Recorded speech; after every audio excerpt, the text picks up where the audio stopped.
All right.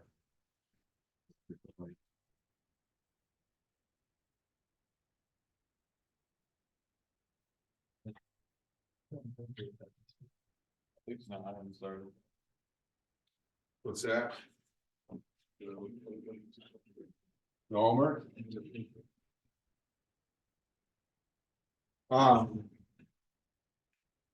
These things that matter. I started the administrative process of grading the test, but not started grading them yet. Usually about a 2-hour administrative process that I need to go through before I begin. But it has begun. So I expect that'll be done. Hopefully over the weekend. There's a homework assignment due tomorrow. Excuse me. Other than that, not a huge amount of administrative stuff to talk about. I suppose one thing that's a little bit of significance is, I probably won't be available for the next few days, at least in person, so. I have faculty candidate interviews tomorrow, so we're trying to hire more faculty. And I'm part of that process, and I think it starts around 10. And goes to about 1 tomorrow, and then shortly after that, I will be leaving. To go north. For the eclipse, and I won't be back till Tuesday. If you have questions on material.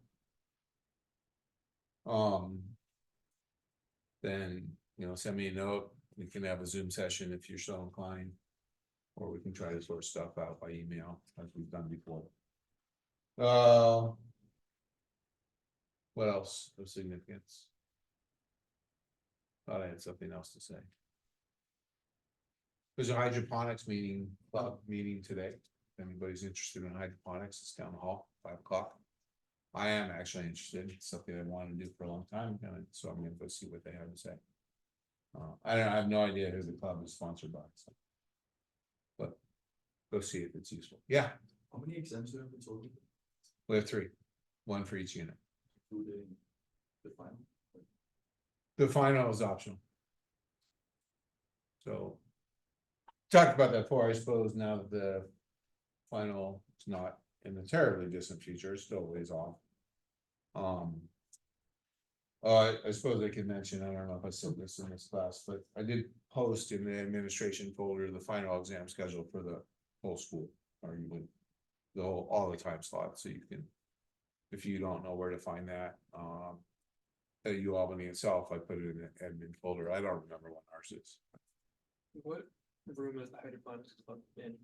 175. There's a little poster right outside, little 8.5 by 11. If it's not right out here, it's just down the hall on the left. I mean, they're scattered throughout the building. That's how I found out about it. I actually look at those things. Maybe I'm in the minority. I'm always curious what's going on. There was one 2 weeks ago, and I forgot about it. So, something I've always wanted to do, actually. There is a place in Cohoes that has been selling hydroponics equipment for like 3 decades. And supposedly some decent stuff. I will let you guess as to why they were selling hydroponics equipment. I'm interested in growing lettuce. Truthfully. Is there something nefarious you can do with hydroponics? I don't. know if nefarious is the right word. What's that? Only medicinal. Yes. Oh, okay. Less of a concern now than it was 10-15 years ago. Yes. But I am truly, I watch like shows about people who grow lettuce in their house. That seems cool. I got like a kit for my mom a few years ago. Yeah. She could just grow like herbs in the kitchen. Yeah, herbs would be good too. And I just I saw how fast it worked, and I was like, I kind of want to do this for myself now. Yeah, I want to build like a big one eventually. I do too. So it's been on my list for like 10 years, and I just I mean, I have lots of hobbies, so lots of things are on my list, and I try to be realistic about what I have time for, but as long as they're doing something in the building, I don't have to walk very far. Like if it was on the main campus, I wouldn't go. It's too far. But it's right there, so.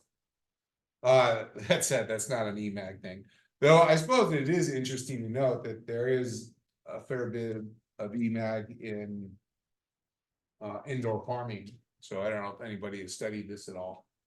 Which was also driven by the marijuana industry, so without marijuana, we would not have the sophisticated.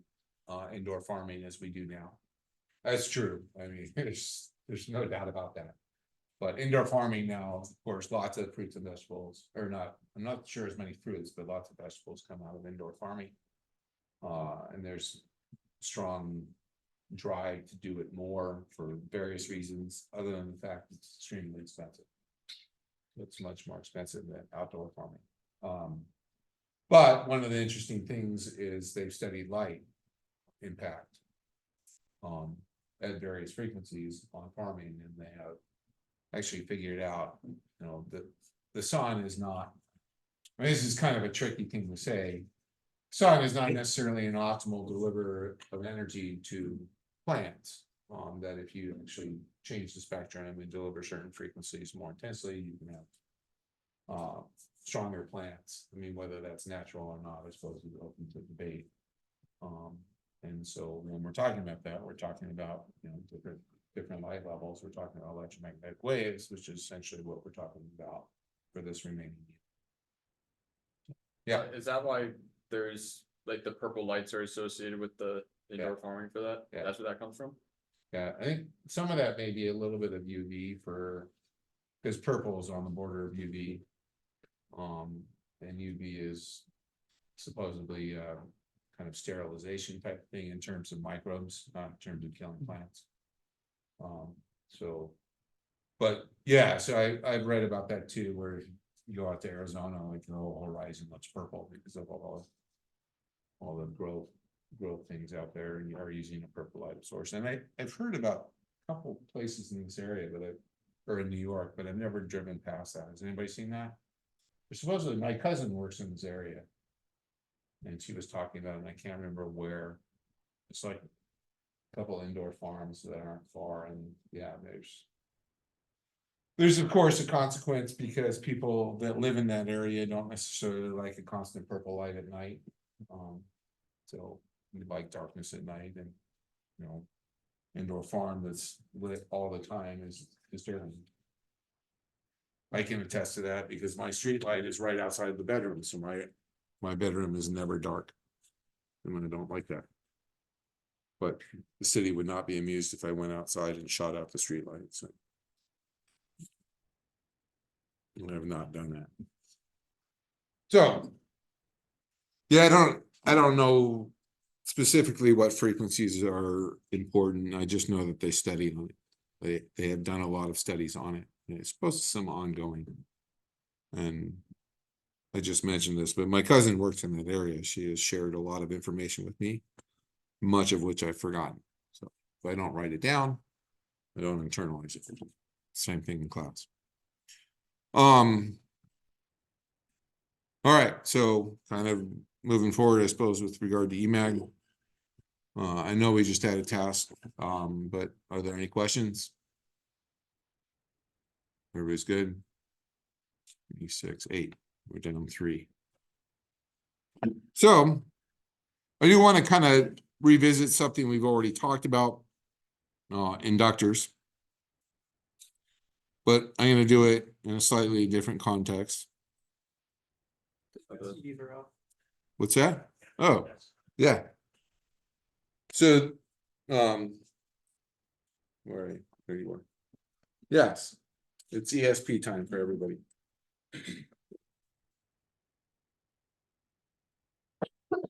I think they're called Benet cards, BENET.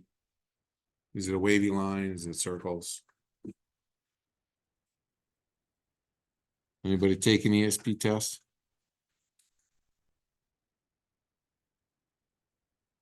What an interesting scam that is.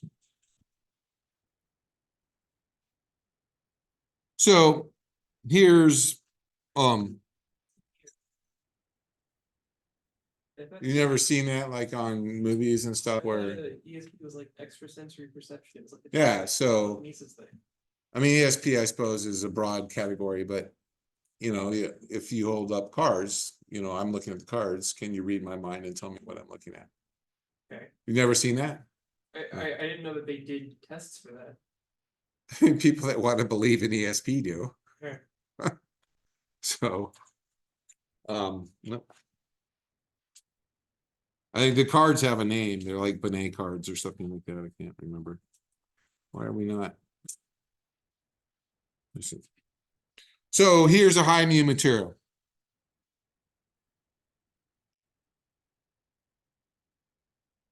Iron. We've said that before. So some sort of high mu material, be an iron or something more sophisticated. Doesn't matter what it is. And we have air. And then air. And we can wrap this with wire. So essentially our wire wrap toroid, in this case, it's a square. I could have drawn a circle, I suppose. And when we wrap this, we have Ni windings, or N windings carrying current I. Back up. N windings carrying current I. So the question can be, and we've addressed this a bit already, is what's the path for the magnetic field? And the magnetic field, the H field and the B field lines, they want to follow the path of least resistance. That's a natural thing. So rather than if I have a coil that looks like that, arguably you can say it kind of looks like a solenoid, it's stacked, the windings are stacked or whatever.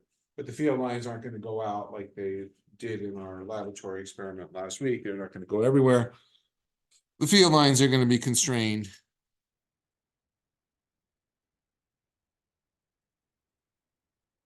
So the high mu material, there will be some leakage field. So we've had that kind of discussion before. Yes, there will be some leakage field, but most of the field will be constrained to that region.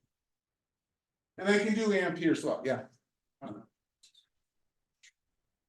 I can do an Ampere's law. So this is getting a little crowded. Maybe I should copy that. I think I might need that later. So before we crowd it up anymore, let's move that.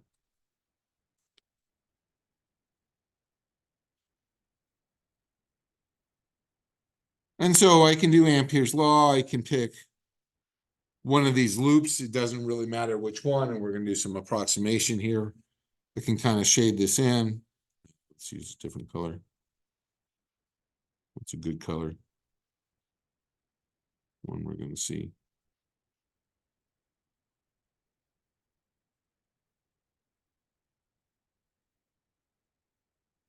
And if I look at this, I can give us some dimensions of our toroid or whatever, rectangle, and roughly just call it L. And I've drawn that kind of a very rough approximation. So sides of length L, not edge to edge per se, but maybe center to center. Gives us a reasonable approximation. So Ampere's law, integral of H dot dl, closed loop, equals integral J dot dx. So something we reasonably could have seen on the test, I suppose. And what's integral H dot dl? We can make a reasonable assumption the magnetic field is quasi-uniform inside our high mu material. Is that true? No, not quite true. But if it's iron, high mu material, there is a tendency for the field lines to kind of spread out and take advantage of all the iron. So it's not exactly like the air toroid that we did some math for, where we lifted field as a function of radius from the center axis, where it got smaller. If it's a high mu material, the field will kind of distribute a little bit differently. And so we can say this is approximately 4 times L times H. Assuming uniform field, assume H is uniform.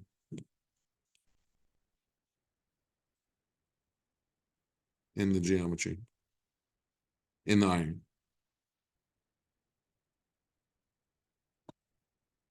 So if I trace my path around, I can approximate integral H dot DL is 4LH. This kind of matters a little bit. Does everyone agree? Do we? Are we in agreement? So, and what's integral J dot ds? I already kind of alluded to that. We can look at each of the little wire segments crossing through. Remember, this is the ampere surface is in the plane of the iPad, in the plane of the paper, and our windings are going out and in, out and in of the paper. So we have N windings carrying current I.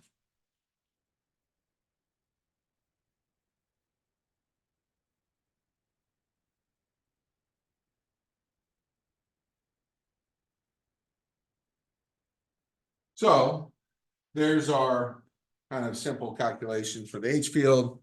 And we can rewrite this and say H equals Ni over 4L.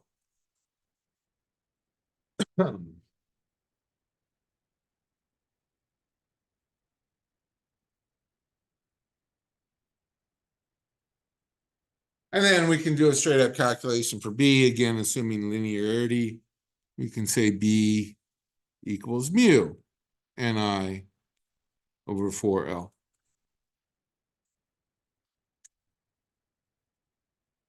So B equals mu H, so no surprises there. Just multiply by mu being whatever iron is, 1000 mu naught, or whatever the case may be. And then we can look at the flux. So we can look at a surface here, perpendicular. So there's a perpendicular surface.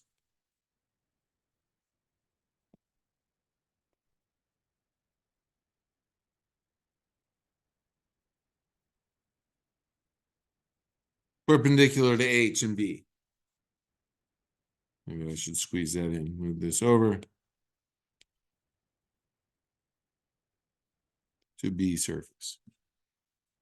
And so whatever that is, with some area. So some cross-sectional area.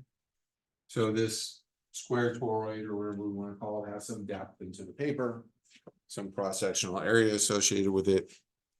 And so we can look at psi is integral B dot ds, but that is mu Ni over 4L times area.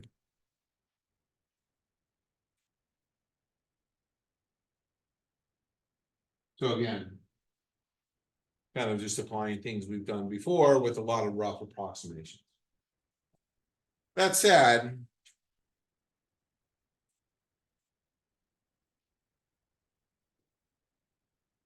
this geometry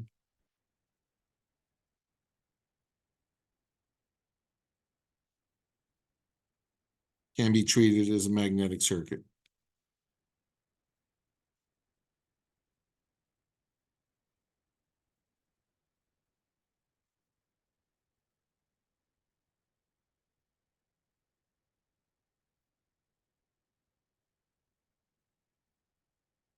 So, and by a magnetic circuit, I can look at this as some source.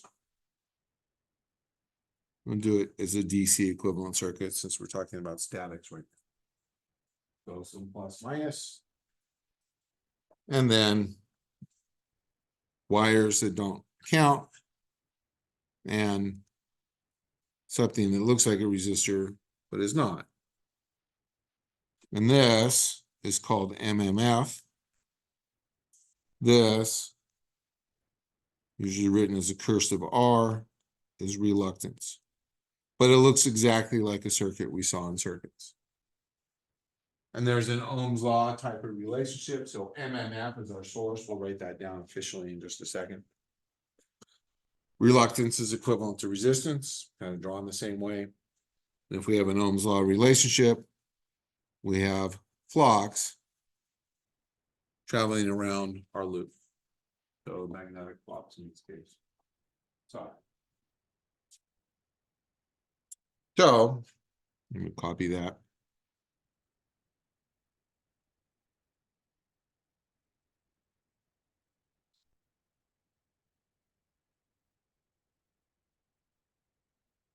So, MMF is short for magnetomotive force.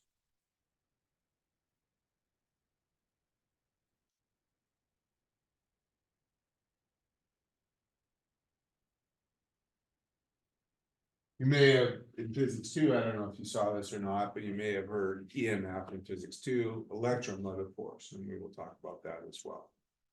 An electromotive force is essentially how batteries work.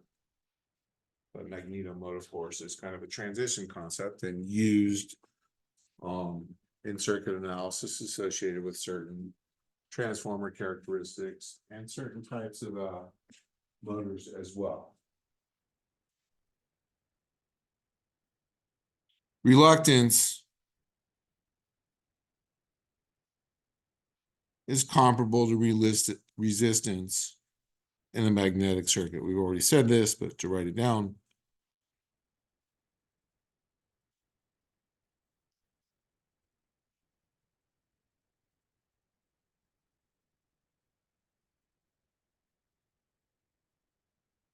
And when we say that, oh, I've said this, but I didn't write it down. There's our source. Kind of thinking about resistance here in the concept. Flux,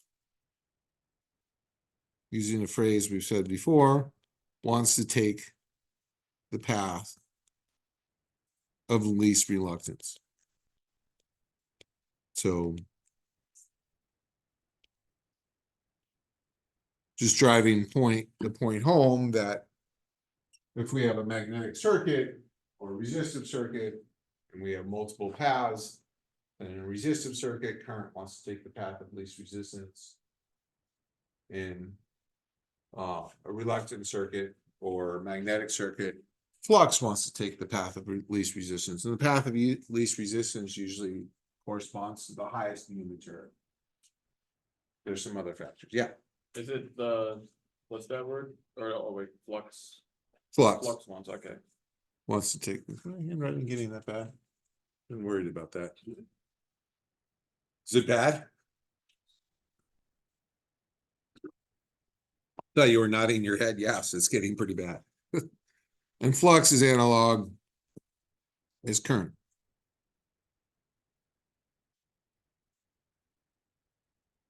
And so we look at flux per path. So where does this play out a little bit? Well, actually, to go back to what we've just looked at, there's our flux. There's an Ohm's law type relationship.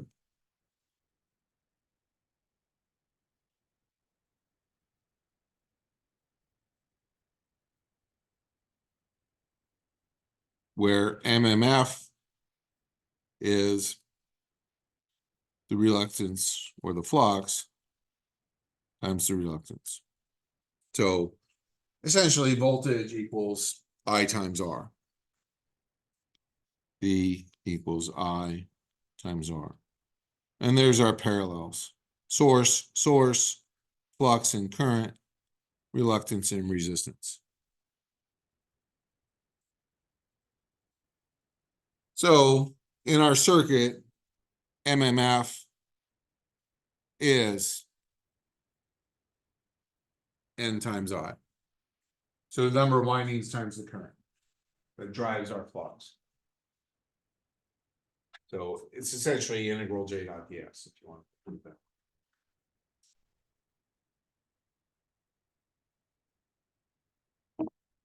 Reluctance, if we go and look, we had, there's our equation.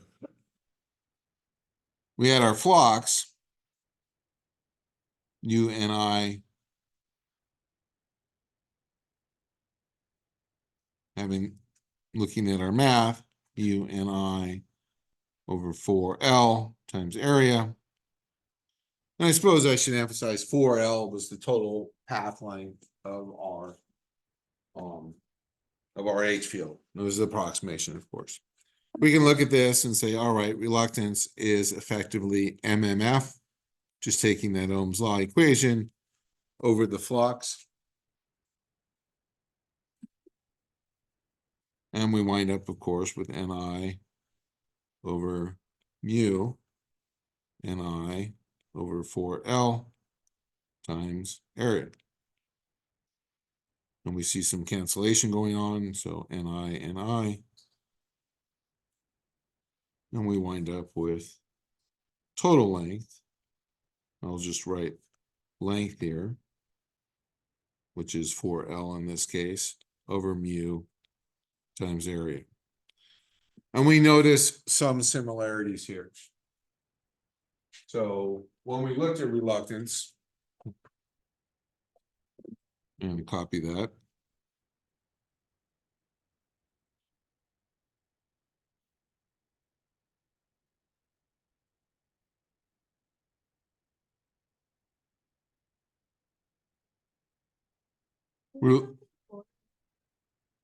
I replaced length, so this was 4L. For our problem, it's 4L, but I just generalized it. So it's total length. You can put total length if you want. So I kind of wanted to generalize it to something. In this case, our particular length is 4L. Likewise, I would have to give you an area as well, but that's the path length around our loop is proportional to the path length, which is essentially what I was about to say, I suppose, of our field lines.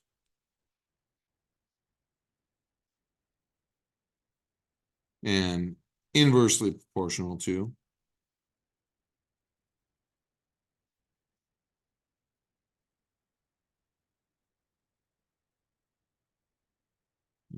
proportional to 1 cross-sectional area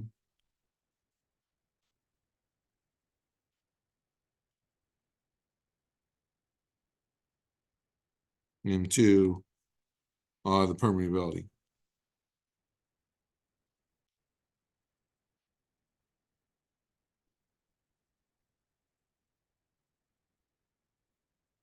And so if we go back and look at our expressions for resistance, it turns out we have a very similar expression where the resistance was proportional to the length. So the longer the path we're traveling, the higher the resistance.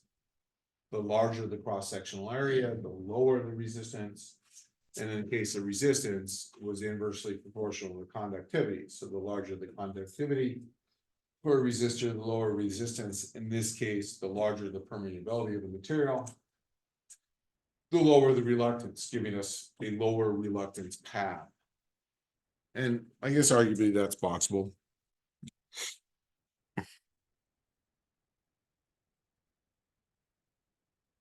It's a circuit parameter, so we're talking specifically about some geometry, the same thing that we did for resistors. We don't know what resistance is until we build the geometry and know what the materials are made of, etc.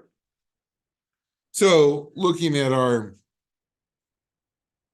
given circuit here, I've broken this down into a single reluctance, but I could do it section by section. I mean, I can consider this a reluctance path, this a reluctance path, this is a reluctance path, that a reluctance path. And we can look at that as a series circuit. In this case, reluctance is add. So reluctance has the same properties of resistance. We add them. Where this arguably gets a little bit more interesting is in a couple different cases.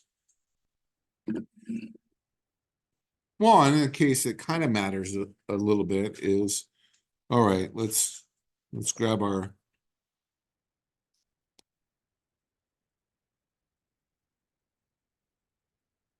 guy here, our square shape. And let's throw a little gap here. And we'll make some comments about this gap.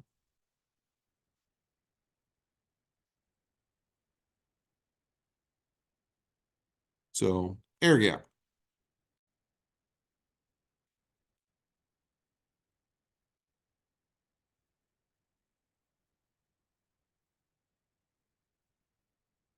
Air gap with some spacing G. I don't know why we use G, goes for gap. Seen it a lot. And it's worth noting. G typically much smaller than L. I haven't drawn my L here, but you can say the sides of one. I also didn't complete my field lines, but what can I say? If the gap is small, what's true about the field lines? And this is an important question. Because it actually goes to some practical applications. What can I say about my field lines? If the gap is small. They go straight through. So the field lines, why? I suppose there's a kind of a test question, I suppose. If the gap is small, why are my field lines going straight through it?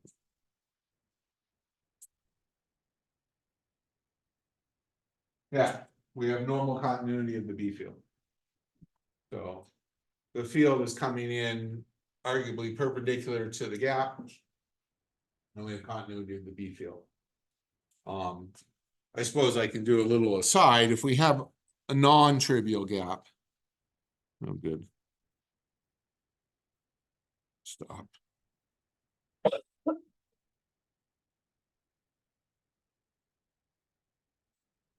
And this is something that matters as well. It has different applications.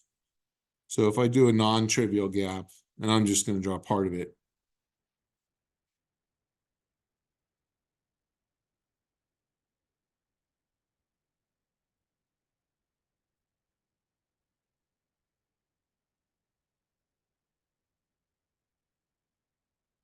Then, no, not drawn particularly well there. I do have field lines coming in and I have field lines going this way, but I will have fringing field doing something like that. Maybe this goes kind of straight through. Maybe there's a little bit of a bend. It goes straight through. And I get fringing field like that.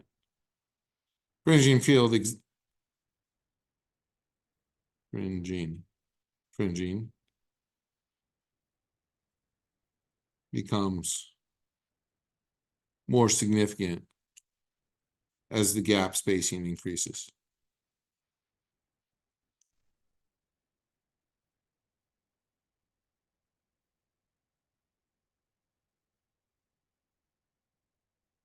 And that changes our calculations, our approximations become less accurate.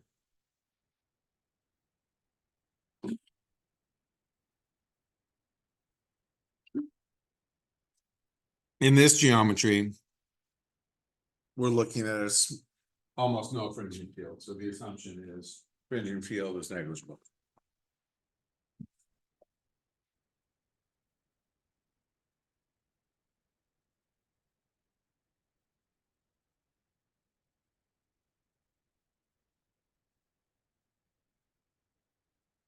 I suppose it's kind of an interesting thing to talk about for a moment, to go back. Anybody have any guesses of where you would actually be using a fringing field? So I've kind of said it does have its practical applications.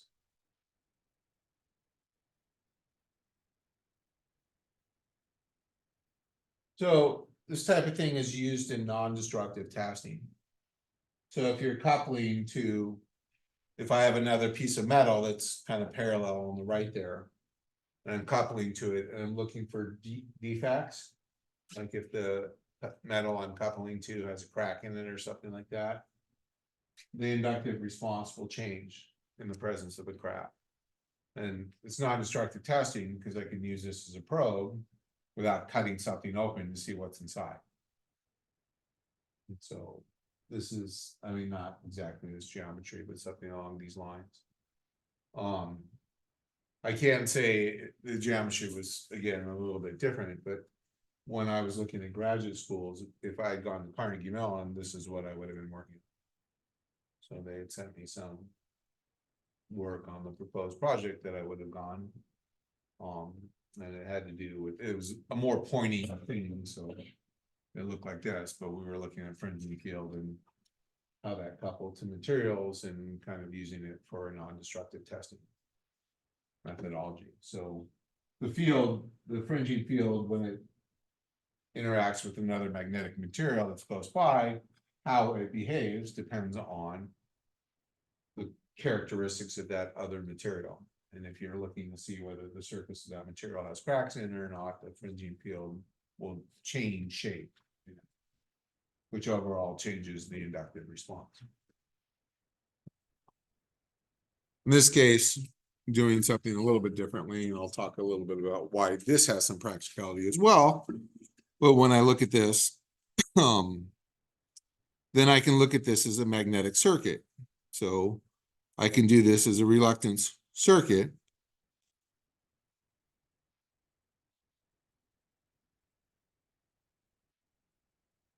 And with the reluctance circuit, we have our plus, minus, and I.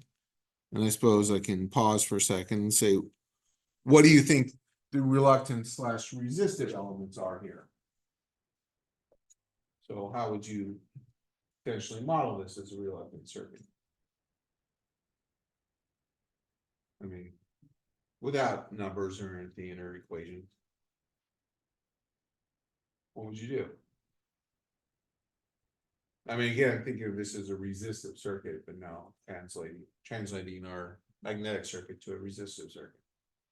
What do you think it would look like?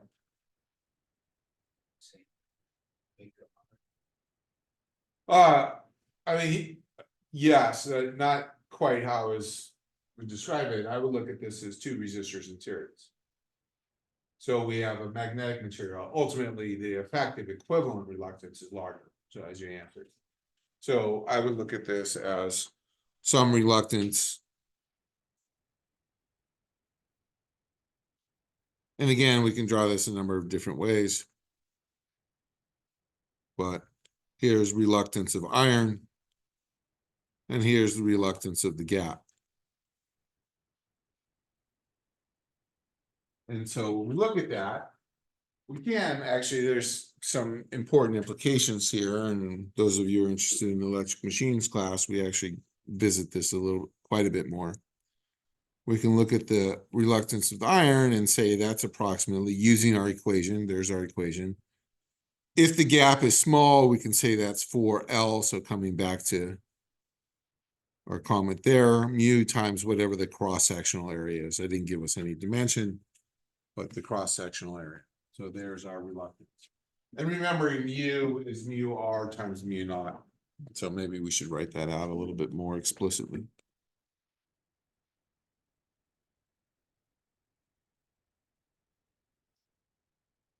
The reluctance of the gap is G, just the gap length, over mu naught times the same cross-sectional area, because we have the same cross-section perpendicular to our field lines. And looking at those two, there is a significant difference between them. I mean, arguably there's two of them. But what is the fundamental significant difference? I mean, the length is one of them, but not what I'm talking about. We're not accommodating for the permeability of the iron or the mu r. There is, mu r is one. So, I mean, that's exactly what I'm looking for is, I didn't explicitly say it, but we're in air, it's an air gap. And the relative permeability of air is one. So we go from somewhere, we have some number here that's in the thousands. I mean, the thousands on the low side of good magnetic material. Something in the thousands to not in the thousands. Granted, the gap length is much smaller than the path, but I mean, this could be just a factor of 10, you know, or 100 or something like that. So if the whole thing is 100 or 10 centimeters around or something like that, or I guess we can go larger, 100 centimeters or whatever we want to talk about, the gap length can be still relatively small, a couple, 3 millimeters, but. This mu r makes this term much, much smaller, so when we add a gap. The flux drops significantly. Because typically. Let's move that.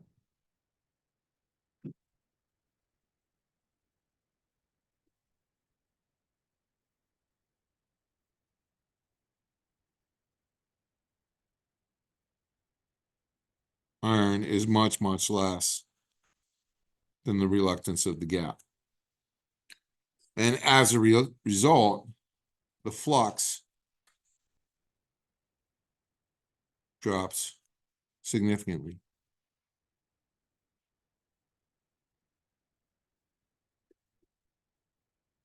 So much less H field, B field drops, H field drops, they go hand in hand.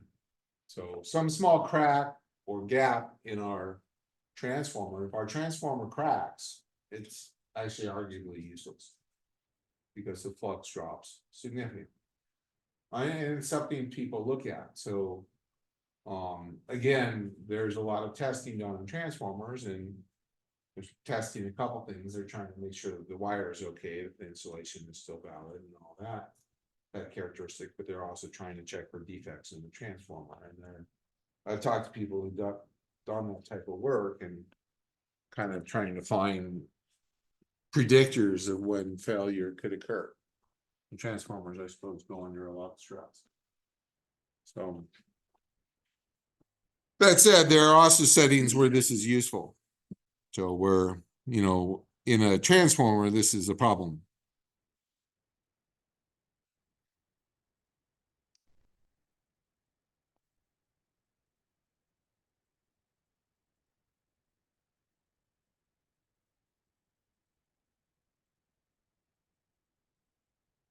I suppose we should write that down. An undesirable, a very undesirable effect.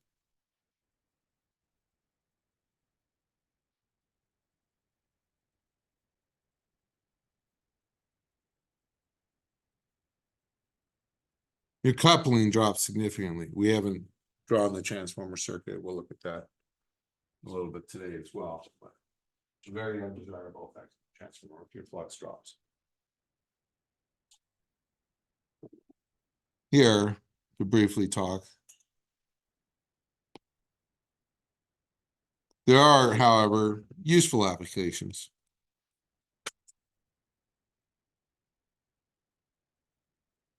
And it's something, I don't know if we talked about this explicitly, but there's our air gap. I'm going to erase that. And so this could be some magnetic tape. Memory.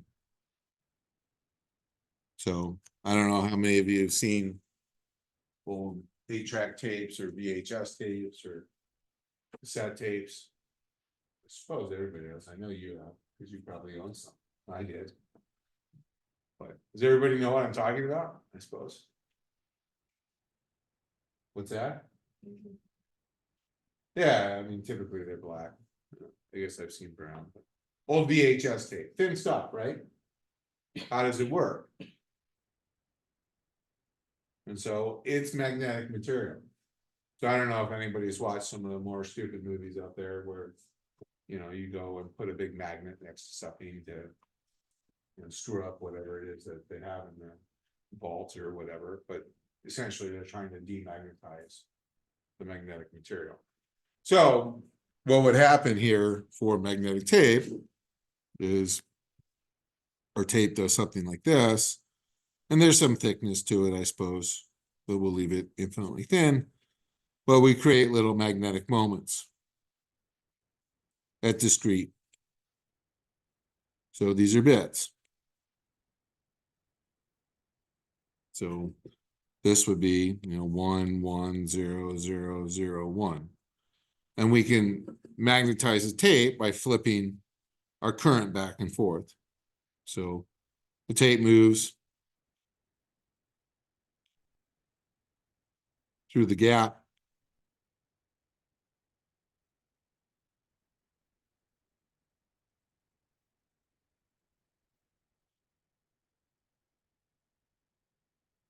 and I switches back and forth. 1 0 1 0, or to the right, to the left, to the right, to the left. I haven't drawn the rest of the circuit. And when the current switches back and forth, so does the field, of course.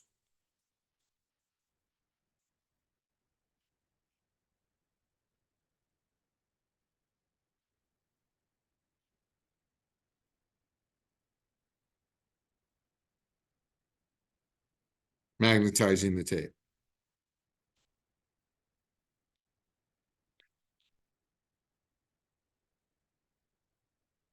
I suppose in a loose sense, we could look at this as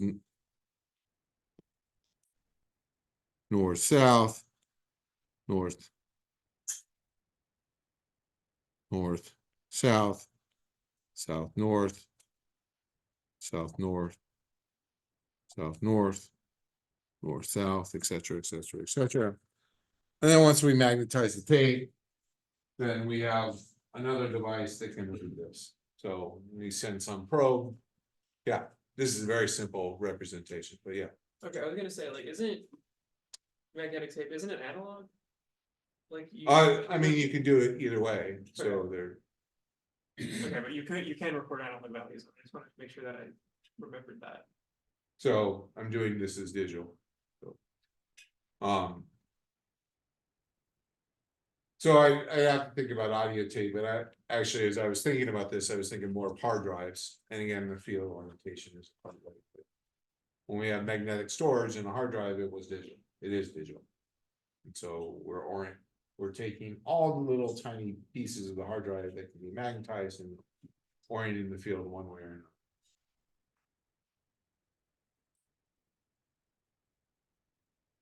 So yeah, so I'm looking at digital tape here.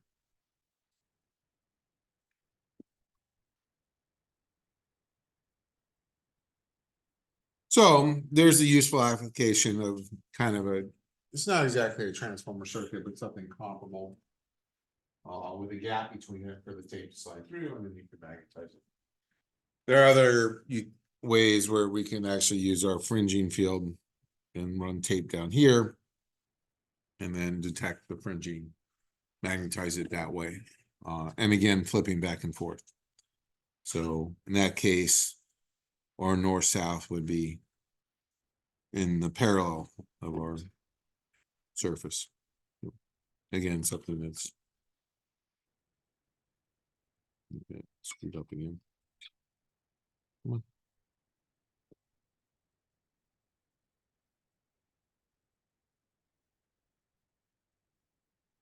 Yes. So coming back to our magnetic circuits, other magnetic circuits that exist. And this is again realistic.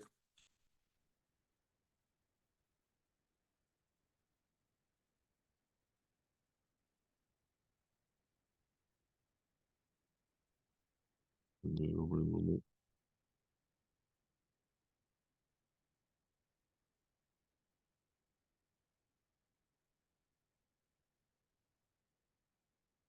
So we can wind around the center. And then our flux.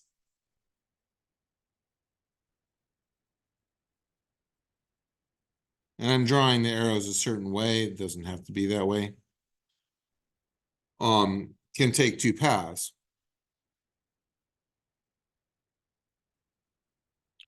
And so we could look at this as a flux 2 and a flux 1, different flux. So during the center path, of course, the flux combines, it's P1 plus P2.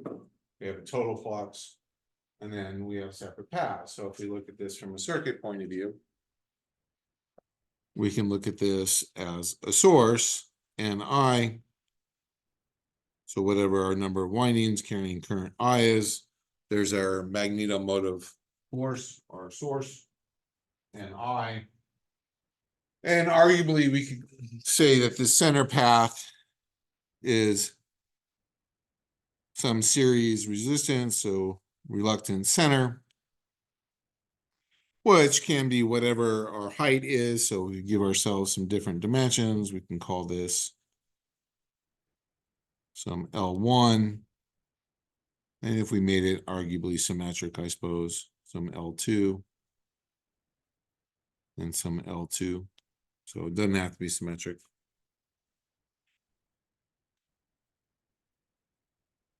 And maybe the cross-sectional area is all the same, but we can look at this again, looking at the rest of the circuit.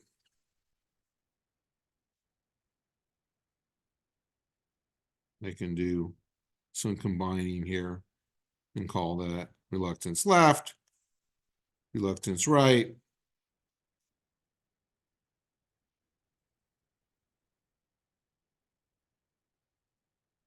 And reluctance center is just some L1 over mu, whatever that is. I didn't give us any particular materials. And then times some cross-sectional area. So we'd have to determine, it'd have to be given an arguably reluctance left equals reluctance right. Again, if I've made it symmetric, equals 2L2 plus L1 over mu, same mu, because it's the same material. I don't usually change materials. Over again, some cross-sectional area, though I suppose I could vary the cross-sectional area based on path. But that would just be kind of adding a little bit more mess to our expression. I'd have to represent the circuit different ways, but here's the parallel circuit. On the center bar, we have all the flux going through the center, and then we have, I guess, nominally half the flux going left, half the flux going right. Why do we do this? Well, ultimately, this also, I've already mentioned, this corresponds to transformers, and there can be transformers with multiple posts. So this would be a 3-post transformer. So I don't have the other transformer windings yet. We'll do that in just a few minutes. But I can have the source, the primary, coupled to multiple secondaries. Yeah. So I have, what's that? Everyone's good? You look puzzled. I thought it was supposed to be 2L1. So L2 plus L1 plus L2. I just included L2 and L1 just to kind of mix it up a little bit, not make it squarish. I mean, even though they probably look like they're roughly the same length. There's something else I was going to say here and I just lost it.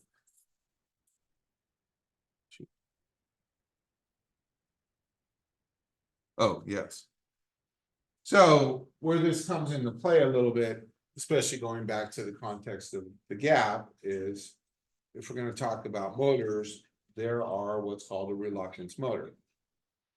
And so a reluctance motor, kind of in a very loose sense, is an AC device. So we've been drawing these things as DC, but this is an AC device, and we'll journey off into AC. And we have something that looks like this. Kind of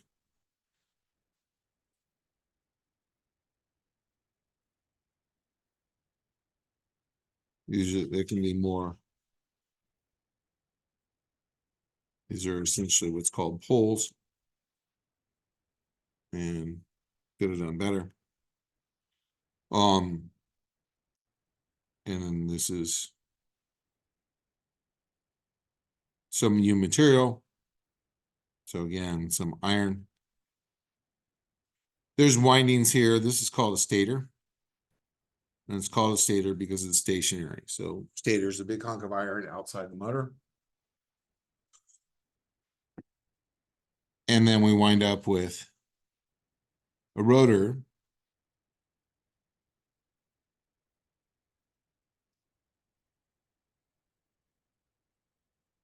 It looks like that.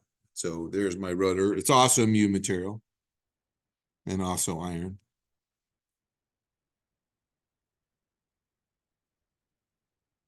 That's the rotor, which rotates.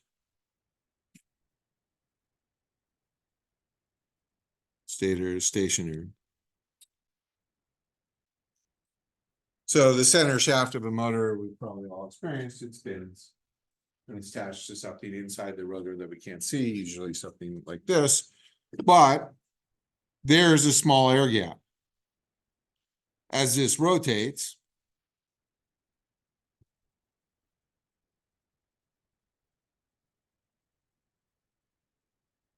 we no longer have a small air gap.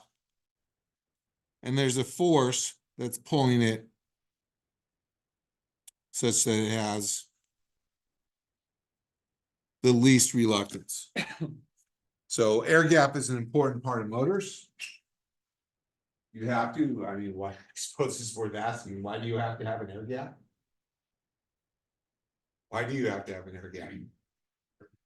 Yeah, because if they're touching, you have friction. I mean, it's a very practical physical thing. So as part of motor design, we essentially have to have an air gap. You usually want symmetry. So one of the things people study is what happens if the rotor is not centered, where we have an air gap on one side that's larger than the air gap on the other side, and how that affects. And it can be a significant effect. My advisor studied that quite a bit. He did a lot of machines research.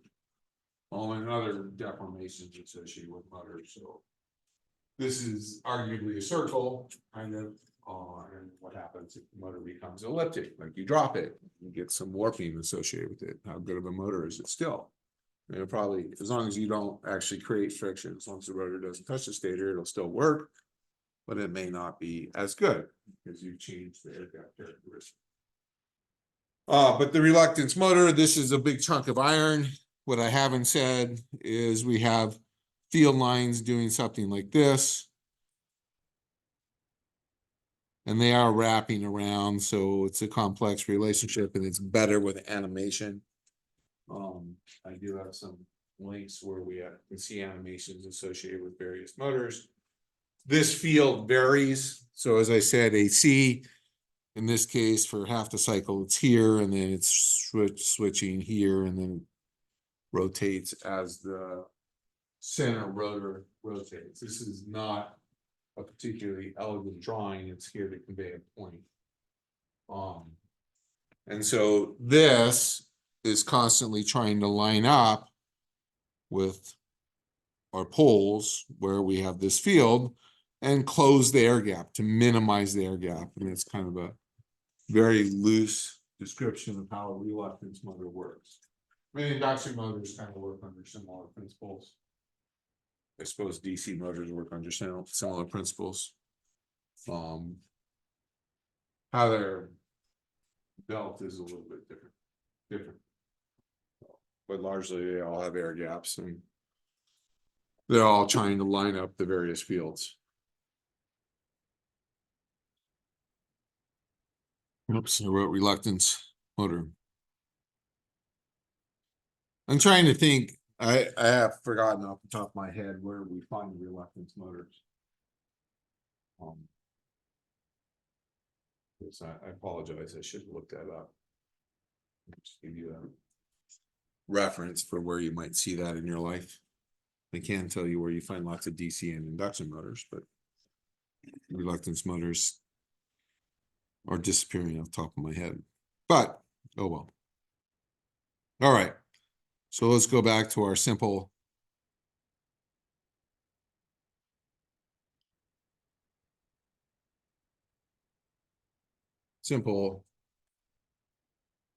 U. Again, iron. And let's do some windings. So we have N1 windings. We will add more windings. Carrying current I. And over here, let's do a different number. We have N2 windings.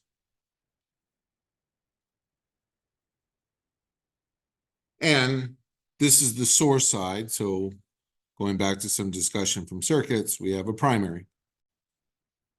And off here, we have some load off to the right. You can ask the question, what happens over there? I should do ... dot, dot, dot, dot, dot, dot. So, oh, I should be a little careful here. I now have an I sine omega t. Driving the primary coil.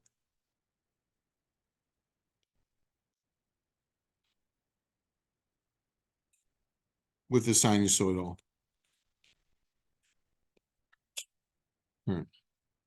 So it's flipping back and forth. Oh, was the door closed? The lock? Yeah, this is. It's still thanks for doing the lecture now. Yeah. I don't even remember where we were. Where were we? Were we on campus?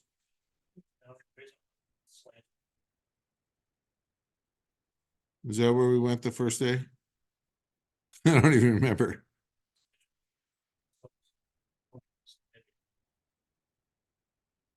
Oh, down in the basement here. Yeah. Not over on the main camp. That's right. Yeah. Now you have a better memory for that than I do. I try to memorize. Sorry. Yeah. Yeah. But I wish I knew what I had for breakfast this morning. So we have field lines in our material. So nothing's changed in terms of that. We can ignore it. The secondary set of windings. We have field lines in our toroid. They are going to be bound to the high mean material. That's a path of least resistance. We can look at this from a magnetic circuit point of view if we are so inclined. That said, I've drawn arrows on our magnetic field, but the magnetic field is also sinusoidal. So in this problem, we could say, you know, if we wanted to, H equals 4L, if we want to write this. Excuse me. Not that. Ni over 4L sine omega t. It's not, the equation is not fundamental, but I'm trying to drive the point home that the field is sinusoidal. It's switching back and forth.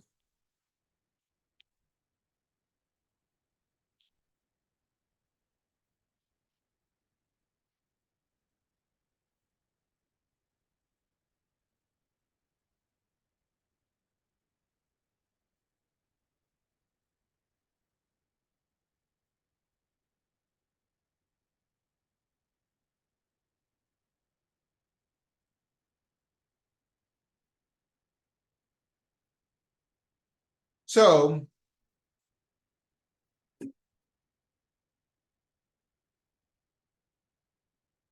even though this is not true, once again, we can pretend there's no induced current, so we're going to let current go away.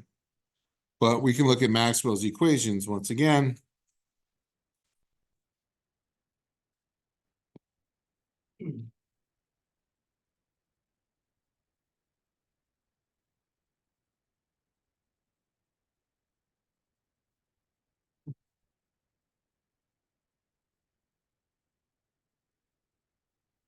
Actually, sorry, I wrote that backwards.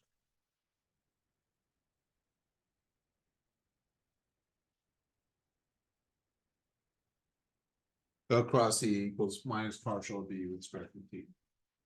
So that's one of Maxwell's equations. When we were doing statics, we said that everything is constant with respect to time, so the B field went to 0.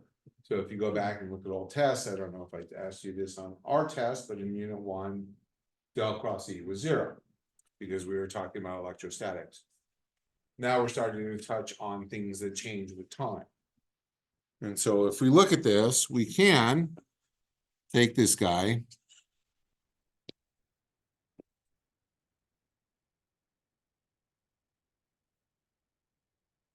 and let's put a box around it and integrate it over some surface. So we can break that up into both sides. It's not a closed surface. I suppose we can add a note, not a closed surface.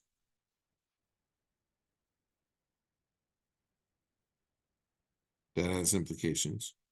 So we have del cross E dot ds equals integral, bring the minus sign out front, partial B dt dot ds.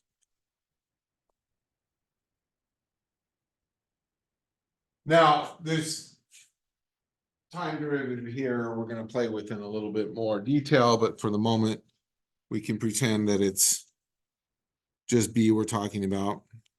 And we can do this as minus d by dt integral b dot ds, and we need our vectors.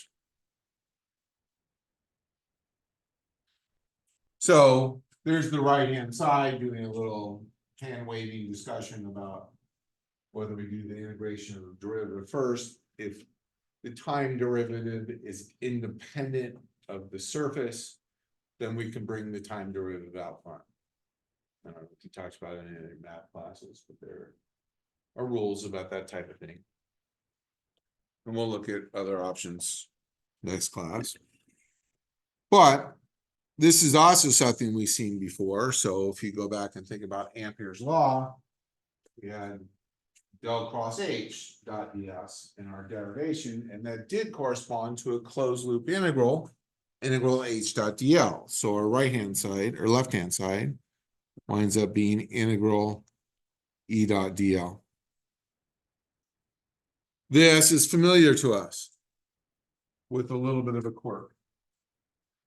What is integral E dot dl? It's been a while, but we've seen that before.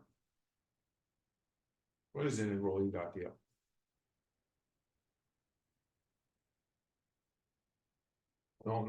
What is it? It's voltage. Integral E dot dl is voltage. More commonly known in this case as EMF, electromotive force. Something we mentioned earlier. So when we started talking about magnetic circuits, we talked about magnetomotive force. Here we're talking about coupled coils, and we can talk about electromotive force. It is units voltage.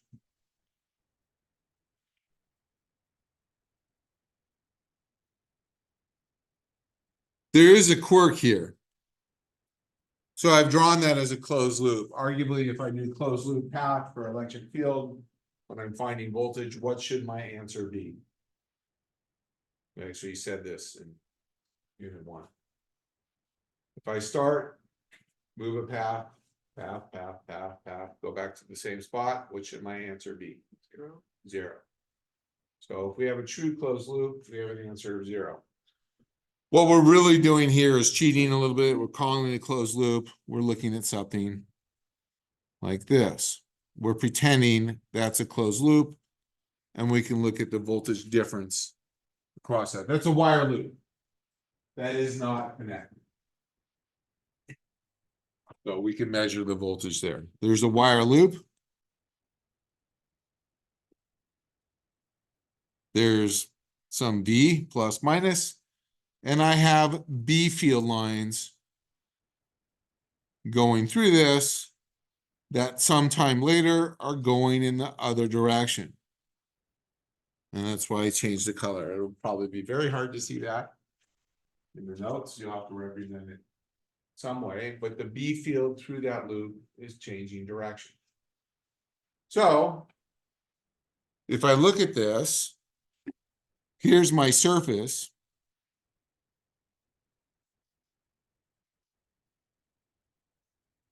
I can do integral B dot ds on that surface, and I just get B, whatever it is. We can pretend it's uniform. So some B naught times the area of the surface, whatever that area is. Integral B dot ds. Again, not doing a lot of heavy lifting mathematically, just kind of descriptively.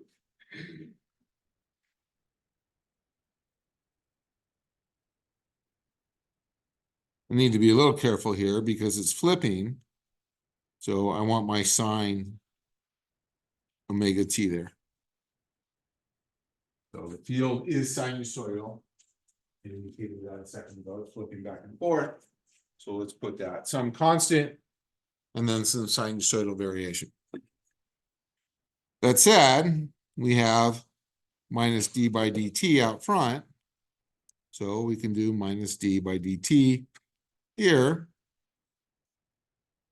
And there's a phase change. So derivative of sinusoid is cosine. And then we have an omega, so we wind up with minus omega b naught cosine omega t times the area. This is our EMF.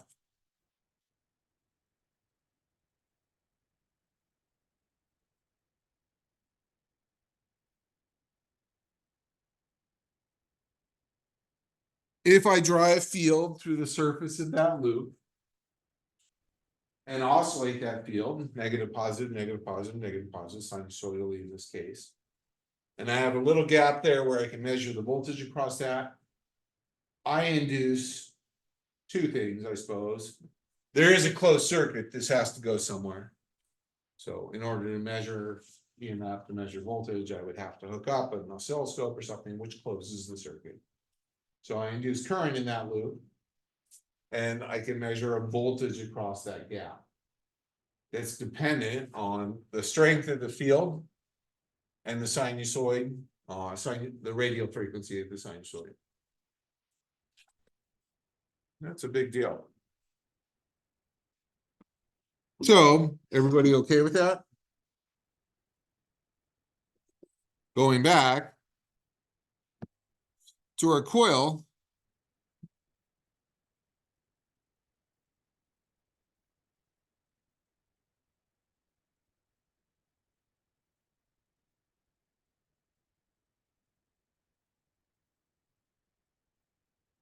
I have some H in the toroid, or yeah, I'd call it toroid, whatever. Which means I have B equals mu H sine omega t, just to include that in a toroid.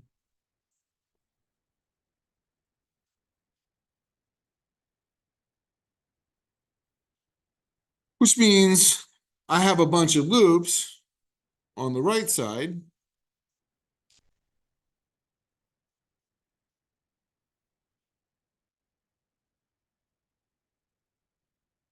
Sinusoidally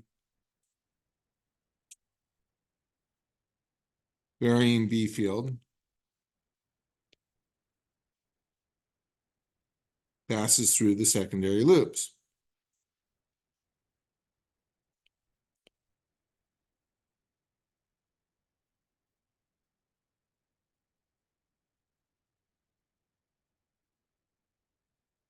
And we can look at the flux of one loop.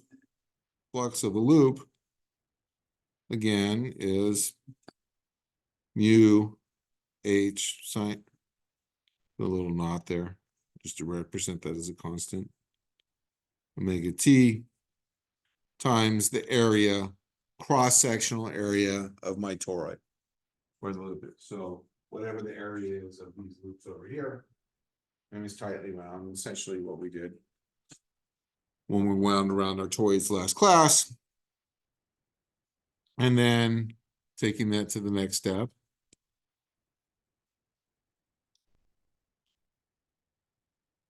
Because I have multiple loops,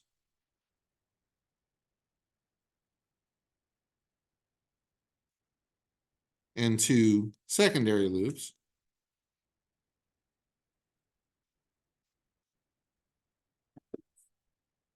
then total flux length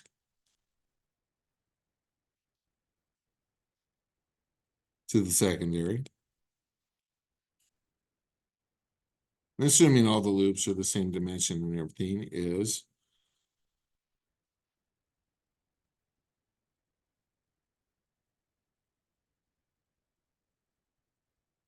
total N2 mu H naught sine omega t times our area.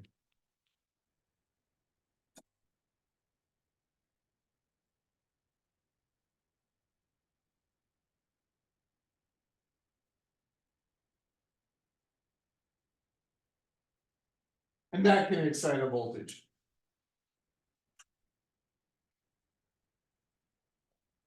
So we can look at our derivative. The EMF is equal to minus d by dt of our total flux length. So in our previous example, we only looked at one loop. Here we have multiple loops. They're stacked on each other, and at the very ends, again, think back to the toroid, we get the contribution from each loop as we're integrating round and round and round. We integrate around n2 times a full circle, and our ends are disconnected so we don't short circuit anything.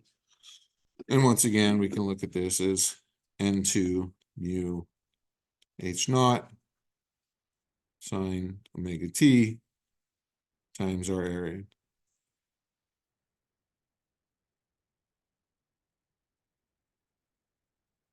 If we go back and think, H was proportional to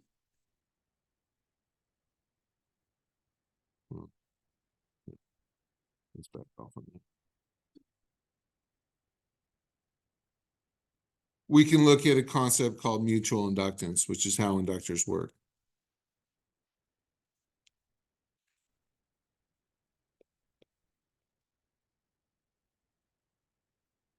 M.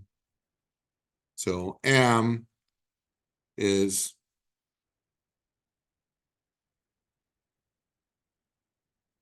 total flux length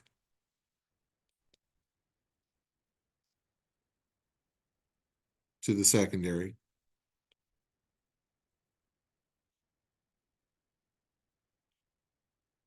over I of the primary. So we're looking at that guy up there.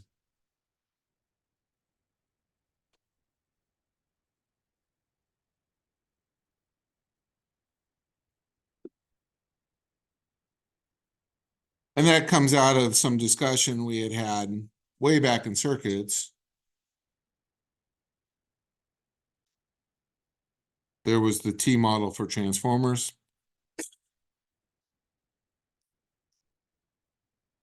Where we looked at the inductance of both sides. And then this concept called a mutual inductance.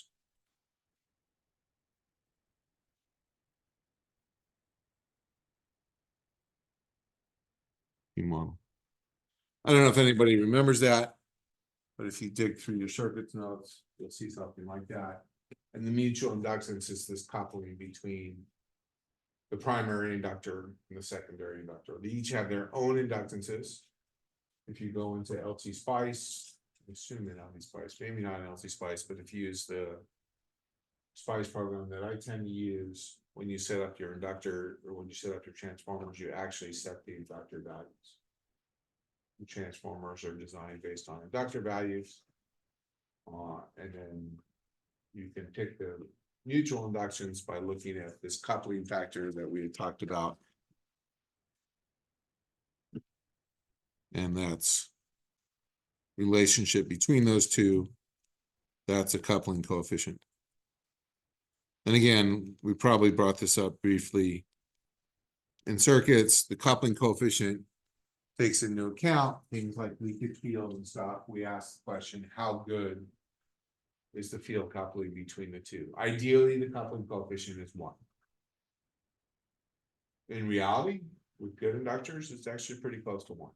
0.98 ish, 0.99. With bad inductors, of course, it's close to 1.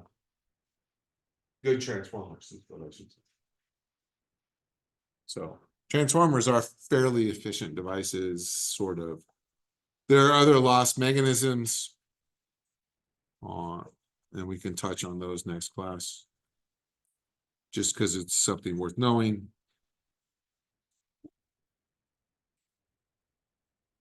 And something, I think they talked about the energy systems class, they talked about an electric machines class. So there's a little bit of overlap in elective discussions Why did that not stop?